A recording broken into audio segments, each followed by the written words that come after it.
হযরত মুসা আলাইহিস সালাতু ওয়াস সালামের যুগের ঘটনা। একজন বড় পাপিষ্ঠ ছিল, জীবনে এমন কোন গুনাহ নাই যে গুনাহ সে করে নাই।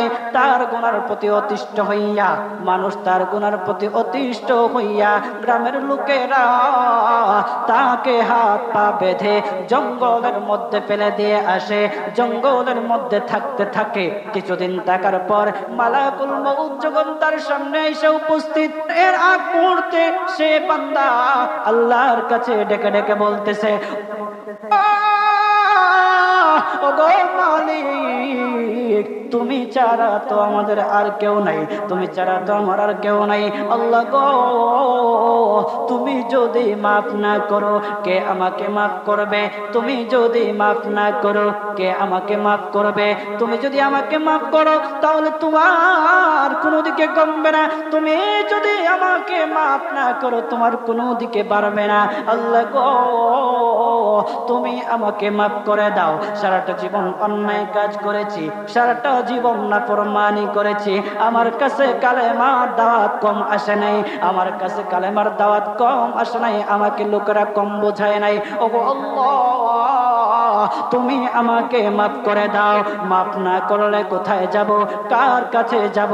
বাবা যখন মারে তখন মার কাছে আশ্রয় নেওয়া যায়, মা যখন প্রহার করে তখন বাবার কাছে আশ্রয় নেওয়া যায়, বাবা মা যখন প্রহার করে তখন দুনিয়ার কারো না কারো কাছে আশ্রয় নেওয়া যায়। ওগো আল্লাহ,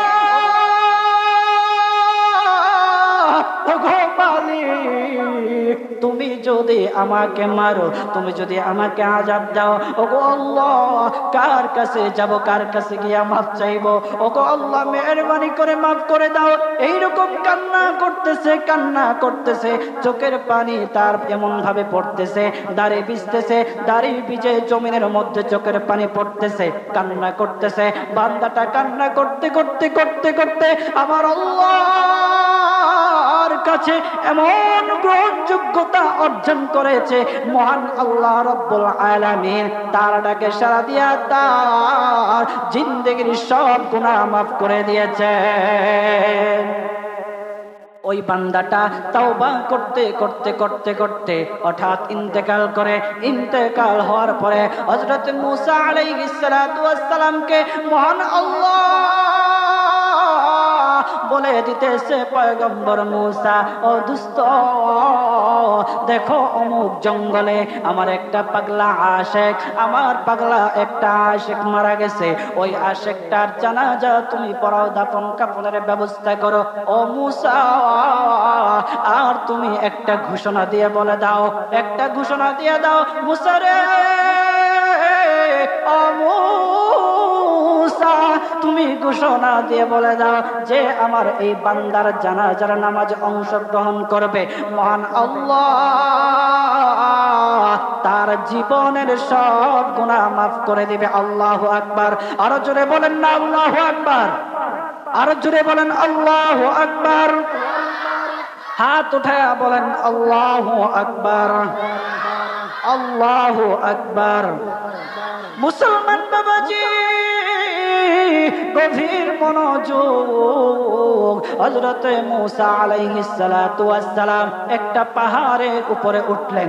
পাহাড়ের উপরে ওঠার পর তখন ডেকে ডেকে বলতেছে, ও উম্মতেরা রে, আমার উম্মতেরা শোনো, আল্লাহ রব্বুল আলামিন একটা সুসংবাদ দিয়ে দিয়েছে।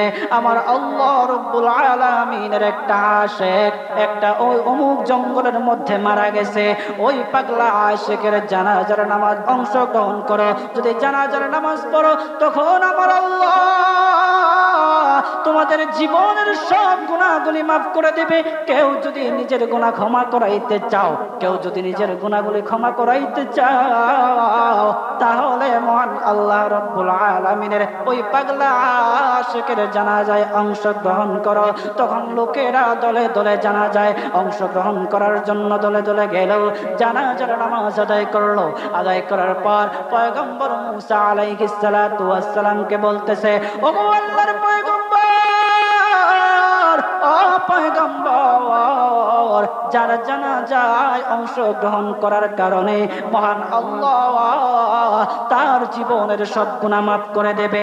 এমন মহা ব্যক্তি, তো এই মহান ব্যক্তিটাকে তো একটা নজরে দেখা দরকার, অবশ্যই দেখা দরকার। আমাদেরকে সেই ব্যক্তিটাকে দেখান। তখন মূসা আলাইহিস সালাতু ওয়াস সালাম বলতেছে, ঠিক আছে, তোমাদেরকে দেখানো হবে।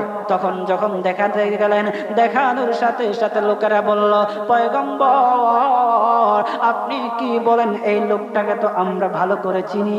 ওই লোকটা বড় পাপিষ্ঠ ছিল, বড় অন্যায়কারী ছিল, বড় জুলুমকারী ছিল। ওগো পয়গম্বর, সমাজে এমন কোন গুনাহ নাই যে সে করে নাই।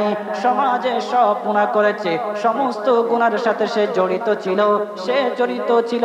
তার গুনার কারণে আমরা অতিষ্ঠ হইয়া তার হাত পা বেঁধে আমরা তাকে জঙ্গলের মধ্যে ফেলে দিয়ে আসি। এই পাপিষ্ঠ বান্দা আল্লাহ তাআলার বড় আশিক হতে পারে কিভাবে? আল্লাহ তাআলার পেয়ারা হতে পারে কিভাবে? পয়গম্বর মূসা আলাইহিস সালাতু ওয়াস সালাম আল্লাহর কাছে ডেকে ডেকে বললেন, আল্লাহ, লোকেরা কি বলতেছে আর তুমি কি বলো? ওগো আল্লাহ, এর সমাধান কি? সমাধানটা তো তুমি দিয়ে দাও। আল্লাহ রাব্বুল আলামিন পয়গম্বর মূসা আলাইহিস সালাতু ওয়াস সালামকে সমাধান দিয়েছে। বলতেছে, ও মূসা দুষ্ট রে, ও দুষ্ট, তারা যা কথা বলেছে, লোকেরা যে কথা বলেছে সত্য বলেছে। আমি আল্লাহ যা বলেছি তাও সত্য বলেছে। ও পয়গম্বর মূসা, তারা যা বলেছে সত্য বলেছে। ওই বান্দা বড় পাপিষ্ঠ ছিল, ওই বান্দা বড় অন্যায়কারী ছিল, কিন্তু শেষ বয়সে আইসা তার হাত পা যখন বেঁধে যখন লোকেরা জঙ্গলের মধ্যে ফেলে দিয়ে আসলো, তখন সে আমার কাছে এমন ভাবে কান্নাকাটি করা শুরু করে দিয়েছে, এমন ভাবে তওবা করা শুরু করে দিয়েছে। আমি আল্লাহ তাআলার এত দয়া, আমি আল্লাহ তার ডাকে সাড়া না দিয়ে পারলাম না। তার ডাকে সাড়া দিয়ে দিলাম। ও মূসা, সে তাওবা করার সময় যদি সবার জন্য সে তাওবা করত, যতজন লোকেরা বেঁচে আছে, যতজন উম্মতেরা আছে, যতজন লোকেরা আছে, সমস্ত লোকদের জন্য যদি সে আমার কাছে তাওবা করত, আমি আল্লাহ তার তাওবা মুহূর্তের মধ্যে কবুল করে সমস্ত বান্দাদেরকে মাফ করে দিতাম।